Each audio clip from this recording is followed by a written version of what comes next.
Films will release in theaters, but you don't really need to come because in a few weeks you can see it at home. How do you expect people to come to the theater?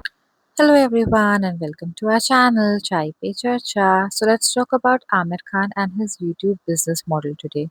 So since quite a few years, Aamir has been very vocal कि उनको ये OTT वाला scene समझ में नहीं आता है. According to him, अगर आप मूवी रिलीज कर रहे हो in the theaters and then release it on OTT platforms just after a few weeks, तो आपकी मूवीज थिएटर में देखने कौन ही आएगा. He has said this time and again कि ऐसा नहीं होना चाहिए and due to this model many movies are not working on the box office and they are having a hard time generating any revenue in theaters. काफ़ी लोगों ने आमिर की in bold बातों को अप्रिशिएट भी किया है and कहा है कि आमिर बिंदास सच बोलते हैं. He doesn't care about the industry and its working standards. He knows business and numbers and is working accordingly, but वो अपने ही statements को contradict कर रहे हैं. He, during the promotions of Lal Singh Chaddha movie, said that there should be at least a 6-month break between the movie releasing in theaters and on OTT. फिर उन्होंने ही लाल सिंह चड्ढा को OTT पर release कर दिया within 6 to 8 weeks.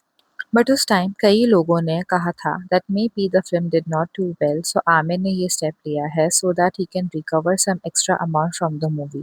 Also movie के release के बाद आमिर ने सारा ब्लेम अपने ऊपर ले लिया था that the movie didn't work as उनका परफॉर्मेंस मूवी में अच्छा नहीं था. So people had more sympathy towards him. Now before the release of his latest movie Sitaare Zameen Par Aamir ने सेम डायलॉग्स कंटिन्यू किए. Everywhere he went, he spoke about how the OTT platform has ruined the theater viewing experience. अभी काफ़ी लोगों ने फिर से उनका support किया ड्यूरिंग द इंटरव्यूज़.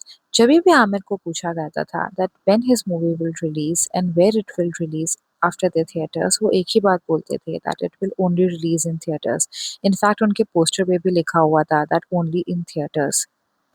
इस मूवी ने बॉक्स ऑफिस पे अच्छा खासा कलेक्शन किया and now in just 6 weeks Aamir ने अनाउंस किया है that this movie will be available on YouTube with subscription.